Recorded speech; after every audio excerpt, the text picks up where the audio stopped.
नमस्कार। चलित आर्थिक वर्ष पर ओडिशा विधानसभा रे बजेट उपस्थापित करिसेंती मुख्यमंत्री मोहन चरण माझी। ए बजेट्र रूपरेख किभली भाव में रही एवं जो विकसित ओडिशार स्वप्न कथा ए बजेट्रे कह जाइछि ताहा किभली भाव में ओडिशार उन्नति एवं विकासर धारा को आग को नब एवं पूरा बजेट जो ढंग प्रस्तुत करा जाइछि 2,90,000 कोटी टंकार ए बजेट सामग्रिक दृष्टिकोण किभली भाव में ओडिशार अर्थनीति को प्रभावित करिवो ए संपर्क में आलोचना करने मो सहित रही बजेट एक्सपर्ट चित्तरंजन बेहरा। श्रीजुक्त बेहरा, ये जो बजेट उपस्थापित करा जाइछि विधानसभा रे 2,90,000 कोटी ये बजेट रही। जदि सामग्रिक दृष्टिकोण देखा जाए जो लक्ष्यटी राज्य सरकार धार्य करिसेंती जे गोटे विकसित एवं समृद्ध ओडिशा पाई ए बजेट रे सब प्रकार प्राविधान करा जाइछि बोली आपनकर दृष्टिभंगी कौन रहुची ए बजेट को लेकिन देखंतु ए जो एबर राज्य सरकार तांकर जो द्वितीय बजेट ए जो बजेट 2,90,000 कोटी टंकार बजेट आसीची जो सबु सेक्टर को गुरुत्व दिया जाइछि बोली मने होउची एवं एथिरे जहा से टैक्स जो रेवेन्यू जोटा स्टेट रो निजस्व आय एवं स्टेट रो अण राजस्व आय ए सबु सठिक आकलन करिसंती बोली लागुची। कारण ता भितर से बहुत अधिका माने बहुत अधिक माने एम्बिशियसली अधिक टैक्स कलेक्शन करिवे बोली सेमती आशा पोषण करि नाहंती। किंतु जो कैपिटल एक्सपेंडिचर जोटा पुंजी व्यय जोटा सेटा को मध्य 65,012 कोटी को नैचंती आकलन करिसंती जोटा टोटाल मोट राज्य घरोई उत्पादन 6.1% जोटा समग्र जदि अन्य राज्य मान तुलना करा जाए ताले ओडिशा क्षेत्र में एटा गोटे बहुत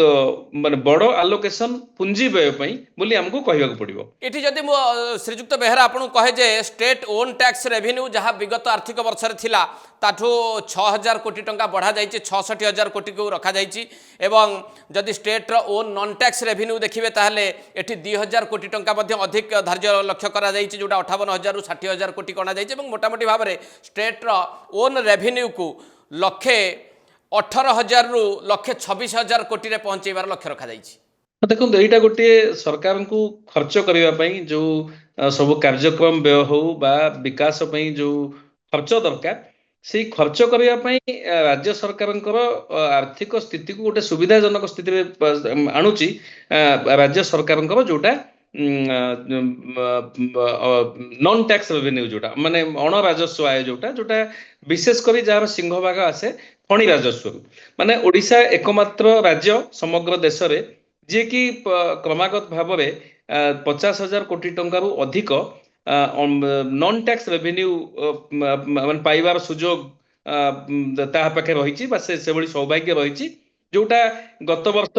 माने चलित वर्ष 58,000 करोड़ सरकार आकलन करथिला बेले 25-26 आर्थिक वर्ष रे सेटा 60,000 कोटी को आकलन करिसंती जहा फल स्वरूप राज्य सरकार को ऋण उपरे बेसी निर्भर करबा को पड़ू नथिला एबे मध्य पड़ू नाही।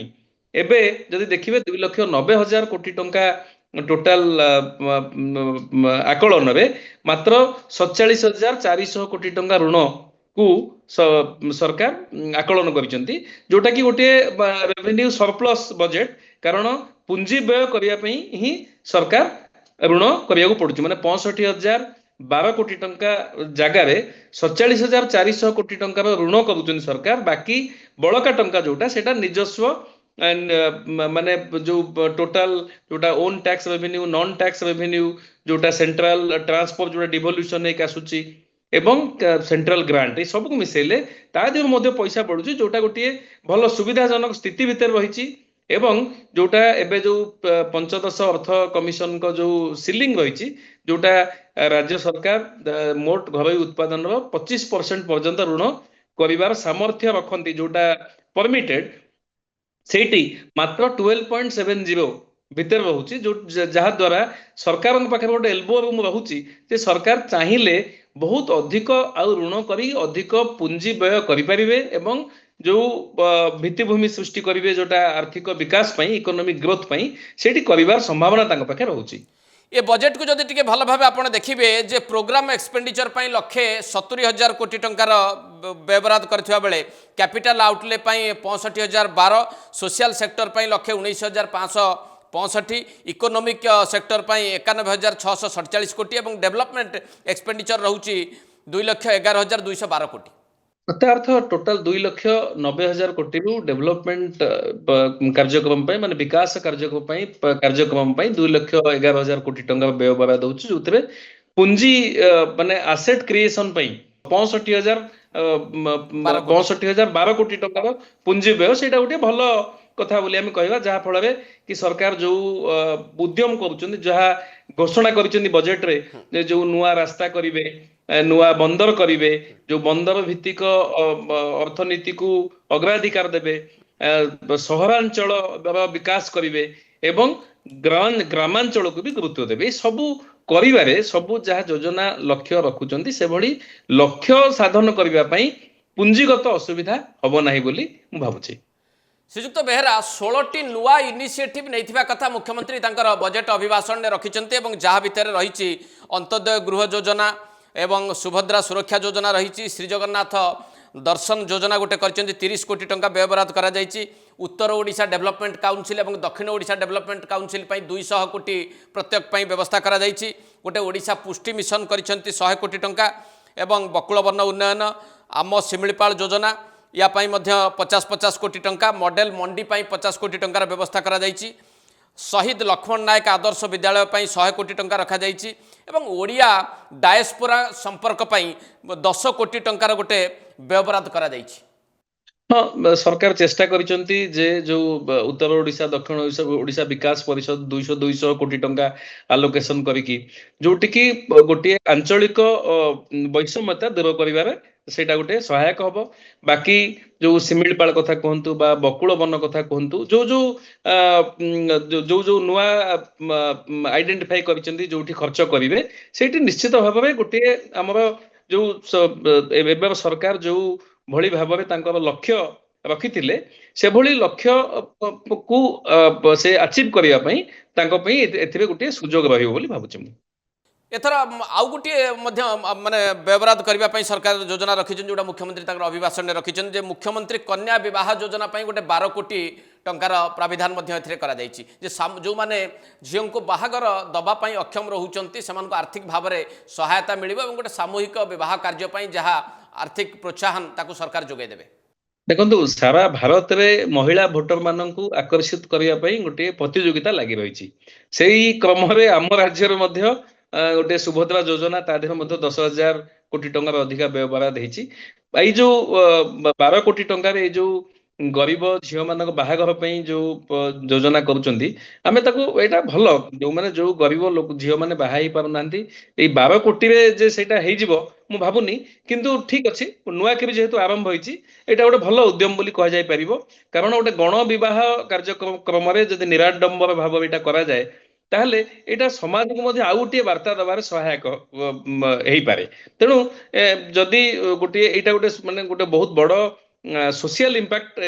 हुए तो एथरा आसीबो बोली भाबुछि मु। एबे जदि आमे गोटे सेक्टरल एलोकेशन को लक्ष्य करिबा जे विभिन्न क्षेत्र को किभली भाव राज्य सरकार दृष्टि दैचंती जो कृषि बजेट रु प्रथमे आपन को नजर को आनिबा को चाहिबी 37,838 कोटी टंका व्यवहार करा जायछि केवल कृषि क्षेत्र पई। हाँ एटा निश्चित भाव में गोटे कृषि को माने गुरुत्व सरकार दैचंती गोटे माने कृषि पई ताको केमती कृषि क्षेत्र में अग्रगति हबो सेति पई तांकर दृष्टिभंगी रहिछि जेमती कि 58टा कोल्ड स्टोरेज 262 कोटी टंका से जो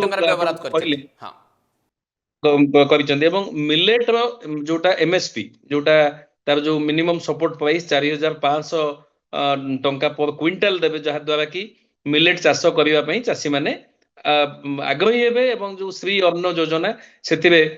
ओडिशार योगदान आहुरी बढ़िबो जोतरे कि कृषि और कृषक मानकर आय बढ़िबार सहायक हबो। आउ कृषि गवेषणा एवं कृषि सहायता पई ओयूटी को मध्य 511 कोटी टंकार जो व्यय बराद हेछि ओयूटी ताऊ किभली खर्च करिवो सेटा मान देखिबार अछि। मु भाबुछि जदि सरकार दृष्टि देबे जे सेठी केमती बेसी रिसर्च आउ रिसर्च डेवलपमेंट एआई এই ସବୁଥିରେ ଯଦି ବେଶୀ ବିନିଯୋଗ କରାଯିବ ମାନେ ଟେକ୍ନିକାଲ ସପୋର୍ଟ ଟୁ ଫାର୍ମର୍ସ ଯଦି ପାଇଁ ଖର୍ଚ୍ଚ ହେଇପାରିବ ତାହେଲେ ଏଇଟା ୟାର ସୁଫଳ ମଧ୍ୟ ଚାଷୀ ମାନଙ୍କୁ। দ্বিতীয় গুরুত্বপূর্ণ ক্ষেত্রটি যা মো নজরକୁ আসছে অন্ততপক্ষে আপনার নজরକୁ বি আসিথিব যে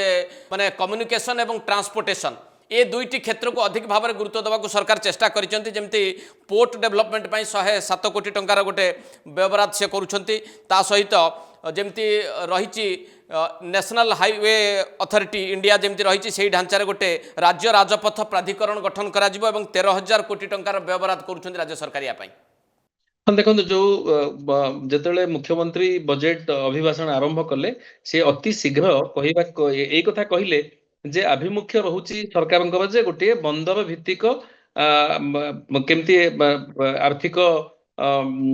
ଗ୍ରୋଥ ହବ ମାନେ ଇକୋନୋମିକ ଗ୍ରୋଥ ହବ ସେଇଟା ଗୋଟେ ଭଲ କଥା କାରଣ ଓଡିଶାର 480 କିଲୋମିଟର ବେଳାଭୂମି ଅଛି ଏବଂ ହେଭି ଇଞ୍ଜିନିୟରିଂ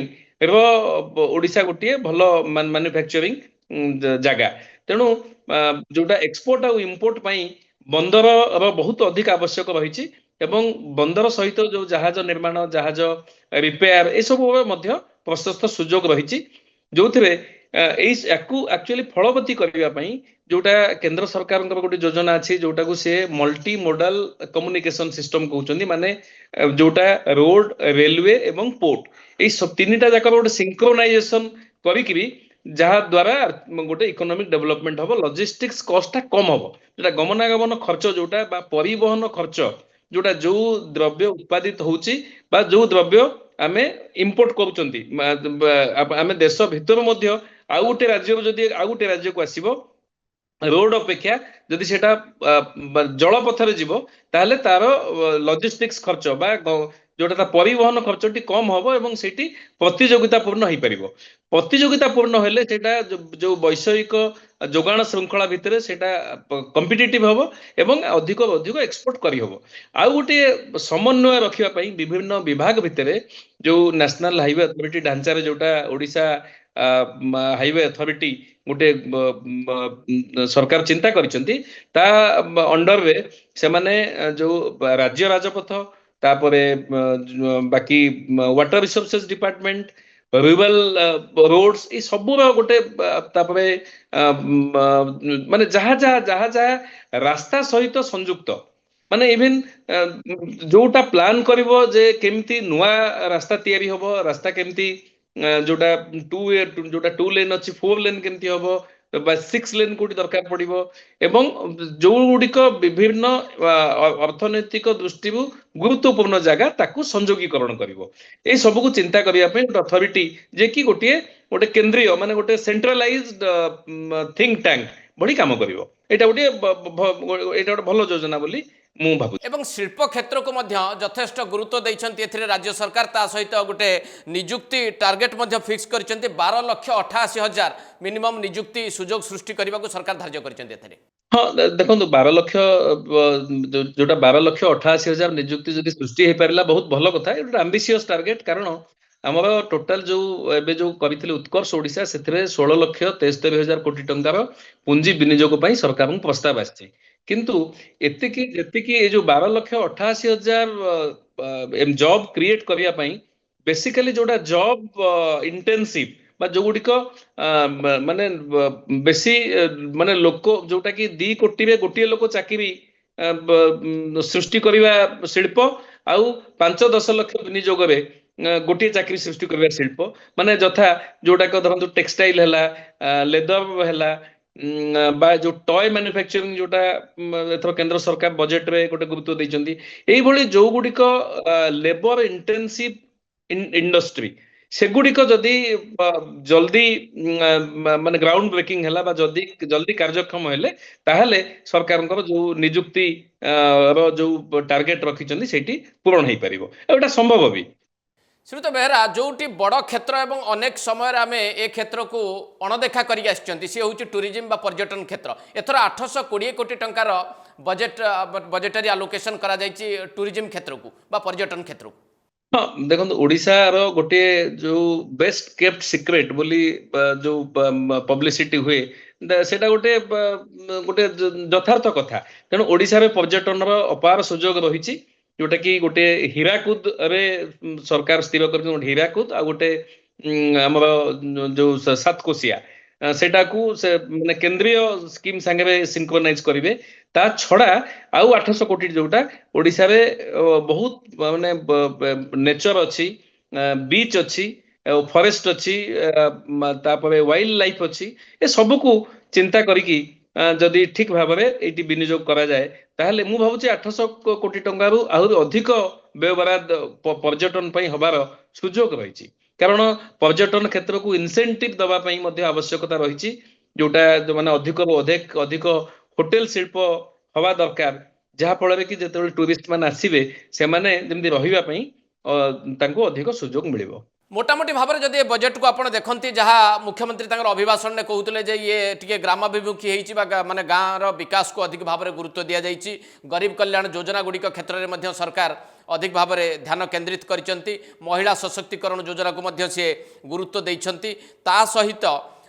जो स्लोगान टी रखिंट ए सी जे समृद्धि एवं विकसित ओडिशा 2036 गठन करिबारे ए बजेट सहायक हब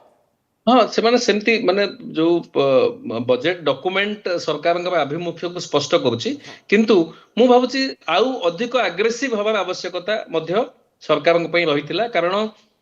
ओडिशार जहाँ आर्थिक स्थिति अच्छी सेथिरे सरकार आहुरी अग्रेसिवली पुंजी व्यय 65,000 कोटी टंकार सीमित न रखी आहुरी अधिक पुंजी व्यय करने दरकार तापई प्रकृत जोटा आवश्यकता अनुसार योजना करने दरकार एवं सेठी मध्य ताकू इम्प्लीमेंट मध्य करने दरकार जेतिकी योजना है सेतिकी जदि इम्प्लीमेंट वास्तव में 26 मार्च सुधा सरकार 2,90,000 कोटी टंका खर्च करने को सक्षम हेले जो भली योजना करिसेंती ताले एटा निश्चित भाव में ओडिशार जो मुंड पिछा आय को निश्चित जो एबे 13तम स्तर में अच्छी सेठी आहुरी आगु को नहीं पारियो बोली मैं भाबुची। धन्यवाद श्रीयुत बेहेरा आपनकर मूल्यवान मतामत एथर बजेट उपरे।